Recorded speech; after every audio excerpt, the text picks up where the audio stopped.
Pse nuk duhet të ngriheni menjëherë pas uljes së avionit, ja rreziku që shumë pasagjerë e injorojnë. Për shumë pasagjerë, momenti kur avioni prek pistën është sinjali për të ngritur për të marrë bagazhet dhe për të pritur në korridor, por kjo sjellje mund të krijojë rreziqe të panevojshme dhe në fakt zakonisht nuk e përshpejton daljen nga avioni. Edhe pasi avioni ka zbritur, pasagjerët duhet të ndjekin udhëzimet e ekipazhit dhe të qëndrojnë të ulur për sa kohë sinjali ripi të sigurimit është i ndezur.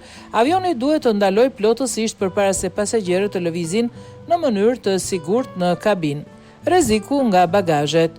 Kur shumë persona ngrihen njëkohësisht dhe hapin ndarjet e sipërme, ekziston mundësia që çanta apo sende të tjera të bien dhe të lëndojnë pasagjerët.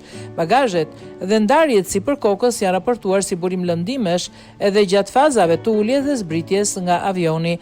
Ndërkohë, grumullimi i njerëzve në korridorin e ngushtë mund të shkaktojë pengime, përplasje dhe vonesa në vend që të përshpejtojë daljen, krijojnë një radhë dhe bllokojnë përpara derës. Edhe ekipazhi ka nevojë për hapësirë. Korridori duhet të mbetet i aksesueshëm për stafin e kabinës, i cili mund të ketë nevojë të kryejë procedura pas uljes ose të reagojë shpejt në rast të një problemi. Në situata të jashtëzakonshme, menaxhimi i lëvizjes pasagjerëve është veçanërisht i rëndësishëm për një dalje të kontrolluar. Prandaj, edhe nëse shihni pasagjerët përpara jush duke u ngritur, zgjedhja më e mirë është të prisni në vendin tuaj derisa radha të fillojë të lëvizë dhe ekipazhi të japë udhëzimet për zbritjen. Në fund, ngritja disa minuta më herët nuk ju nxjerr domosdoshmërisht më shpejt nga avioni, por mund të rrisë rrezikun e një incidenti të panevojshëm.